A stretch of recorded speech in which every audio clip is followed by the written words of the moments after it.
जय माता जी दोस्तों। आज मैं आप सभी भक्तों को, सभी सेवकगण और समस्त बंधुओं को एक एकदम सरल विधि बताने जा रहा हूं। जो तंत्र मंत्र में रुचि रखते हैं और यथा जगह भटक रहे हैं, वो ये समझ नहीं पा रहे हैं कि हमको तंत्र मंत्र शुरुआत कहाँ से करना है, कौन सी माला का जाप करना है, किसकी पूजा करना है। तो मैं आज आपको एकदम जीरो लेवल से नया एकदम नया व्यक्ति हो वो कैसे शुरुआत करेगा इस तंत्र लाइन में, आज उसको हम एकदम जीरो से बताएंगे और इस माध्यम से वो करते हुए आने वाले समय में एक महान तांत्रिक बन सकता है। तो आइए दोस्तों, हम आपको करके विधि विधिवत से बताएंगे, एकदम कम खर्चे में और एकदम सरल से।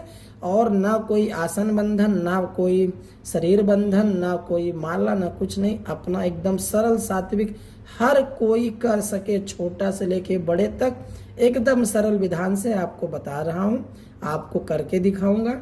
इसको देखिए और अपने जीवन में उतारिए और लाभ पाइए। तो सबसे पहले आपको ऐसी एक चौकी होनी जरूरी है। आप अपने इष्ट देवी देवता किसी की भी स्थापना जब करोगे तो आपके पास ऐसी एक छोटी सी चौकी होना जरूरी है। अब ये डिजाइनदार ना हो तो चलेगा, लकड़ी की हो, थोड़ी जमीन से ऊपर हो। उसके साथ साथ आपको लगेगा इतना ऐसा एक कपड़ा। मेरा एक काला कपड़ा है, लेकिन आपको लेना है लाल कपड़ा। मेरी तांत्रिक क्रियाएं हैं इसलिए मैं काला कपड़ा लेता हूँ। आपको लेनी है लाल कपड़ा। लाल कपड़ा कितना बड़ा लेना है? जितने बड़े में आपकी ये चौकी ढक जाए। समझ रहे हैं? ये चौकी ढक जाए इतना बड़ा आपको एक लाल कपड़ा बिछाना है। उसके बाद में मान लीजिए कि इनको आप इष्ट मानते हो, ये मेरे इष्ट हैं मान लीजिए। अब मैंने इस चौकी को बिछा दिया, मेरे इष्ट का मूर्ति फोटो मैंने रख दिया। आपके पास मूर्ति ना हो, फोटो ना हो, तो इतनी बड़ी एक सुपारी मिलती है। इस सुपारी को आप अपना इष्ट मान के रख सकते हैं। तो मान लीजिए आपने इष्ट की मूर्ति या फोटो रख दिया। इसके बाद में करना क्या है, आप अपने इष्ट को एक फूल अर्पण करना है। ये बेसिक हो गया। उसके साथ साथ में आपको लगेगा एक कुमकुम का डिब्बी, एक सिंदूर का डिब्बी। अब आपको चुनाव करना है कि आपके इष्ट कौन हैं। कोई भी इष्ट आपका होगा तो आपको कुमकुम अनिवार्य है। मान लीजिए कि ये आपके इष्ट हैं, तो सबसे पहले आपको कुमकुम की ज़रूरत पड़ेगी। ये रहा कुमकुम। इस तरीके से आपको इनको ऐसे कुमकुम दे देना है। कुमकुम के अलावा आपको ज़रूरत पड़ेगी अगरबत्ती की, या आपको ज़रूरत पड़ेगी धूप बत्ती की, जो आपके पास सुविधा में जैसा आपको मिले। सस्ता है कितने वाला है उससे मतलब नहीं है, ये दो चीज़ आपको लगेगी। इसके अलावा आपको एक लगेगा कपूर। ये सब प्रक्रिया मैं आपको बता दे रहा हूँ। एक इत्र की शीशी या सेंट की शीशी मिल जाए आप खरीद सकते हैं तो ठीक है, ना मिले तो कोई इसकी ज़रूरत नहीं है। उसके बाद में एक आपको दिया लगेगा। अपने इष्ट के नाम का दिया लगाना बहुत ज़रूरी है। चलिए मान लेते हैं मैंने इष्ट की मूर्ति रख दी, माला चढ़ा दिया। अब मुझे ज़रूरत पड़ेगी एक दिए की, क्योंकि बिना दिया जलाए आप किसी देवता को साक्षी मान के पूजा नहीं कर सकते। ये हमने दिया जला दिया। उसके बाद में आपको यहाँ सामने 3 जगह पे कपूर रखना है। मैं आपको रख के दिखाता हूँ। ये हो गया आपके 3 जगह पे कपूर। ये मैं आपको बेसिक से बता रहा हूँ, अभी आपको तांत्रिक बनने का पड़ाव बहुत दूर है। उसके बाद में याद रहे कि आपको एक कपूर अपनी दाईं तरफ में एक्स्ट्रा रखना है। ये रखना है जिस नगर, जिस गांव में आप रहते हो उस गांव के डीह बाबा के नाम से ये आप रखेंगे। और ये 3 कपूर आप अपने इष्ट के नाम से रखेंगे। ध्यान रहे ये गांव के ग्राम देवता, स्थान देवता के लिए रखना बहुत जरूरी है। ये आपने रख दिया। अब आपको लगेगी लौंग के फूल। ये लौंग आप जानते हैं, आप जहाँ से ये वीडियो देख रहे हैं इसको क्या बोलते हैं आप देख लीजिए। जब तक लगभग सब लोग इसको लौंग बोलते हैं। इस लौंग को आपको जोड़ा जोड़ा रखना है। जोड़ा जोड़ा मतलब 2-2 पीस रखना है सब जगह। एकदम से ये एकदम सरल प्रक्रिया और बेसिक बता रहा हूँ मैं आपको। इतने सरल प्रक्रिया में आप काम करते हुए और एक बड़े अच्छे तांत्रिक बन पाएंगे। मैंने भी ऐसे प्रक्रिया से शुरुआत की है। अब ये देखिए आपकी लौंग है, मैंने जोड़ा जोड़ा रख देखिए इसमें फूल नहीं है, तो ये आपके काम की नहीं, इसको आपको इस पूजा में यूज नहीं करना है, ये आप हटा दीजिए। आपने लौंग चढ़ा दिया। अब देखिए अगर आपने देवी को इष्ट बनाया है, देवी की पूजा कर रहे हैं, तो आपको ऐसे 3 जगह कुमकुम डालना अनिवार्य होगा। अच्छा, आपके डी बाबा में भी देवी देवता होंगे, तो आपको ये भी रखना जरूरी है। उसके बाद में आपको जो है धूप बत्ती लगाना होगा। ये आपने धूप बत्ती लगा दी, मान लीजिए मैंने जला दिया, मैंने सिर्फ आपको दिखाने के लिए लिया है। उसके बाद में आपको धूप देने के बाद में 5 अगरबत्ती लगानी है, ये भी मैं आपको बता देता हूँ।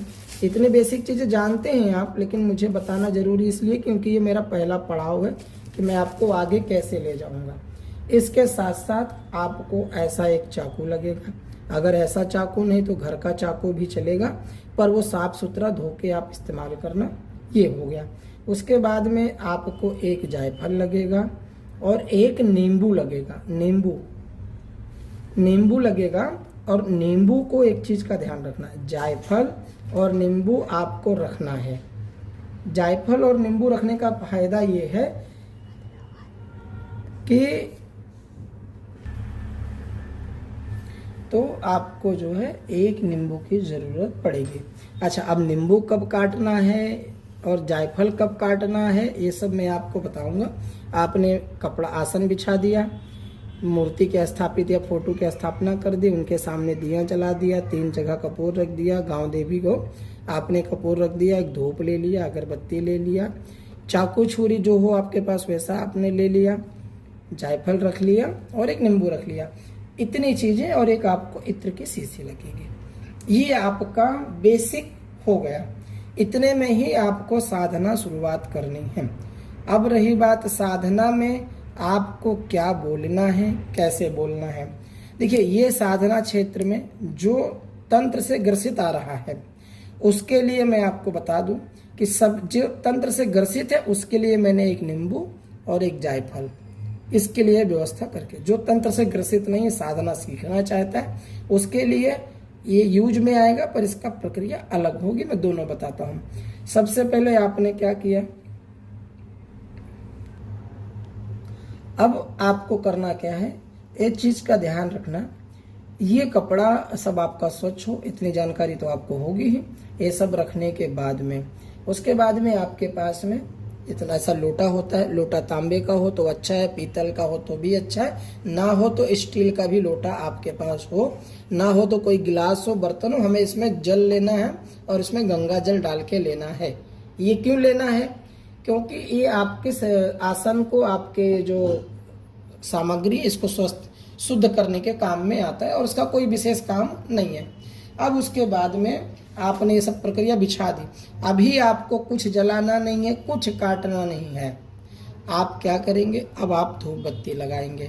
भेज लीजिए, मान लीजिए मैंने धूप बत्ती, सिर्फ मैं आपको ये वीडियो दिखाने के लिए बना रहा हूँ। अभी सिर्फ प्रक्रिया करके ये हमने धूप बत्ती लगा ली। अगरबत्ती भी अभी मैं नहीं लगाऊंगा, मैंने धूप बत्ती लगा ली है। उसके बाद में सबसे पहले जिसने कोई मंत्र नहीं किया है, कभी कोई मंत्र नहीं किया है, पहली बार जो कर रहा है वो सबसे पहले बोल ओम नमः शिवाय का 51 बार पाठ करे, या तो 108 बार करे, या ओम ऐं ह्रीं क्लीं चामुंडाय बिच्चे 51 बार पाठ करे, या श्री गणेशाय नमो नमः 108 बार पाठ करे, या ओम श्री शीतलाय नमो नमः 108 बार पाठ करे, या ओम भगवती वासुदेवाय नमो नमः 108 बार पाठ करे।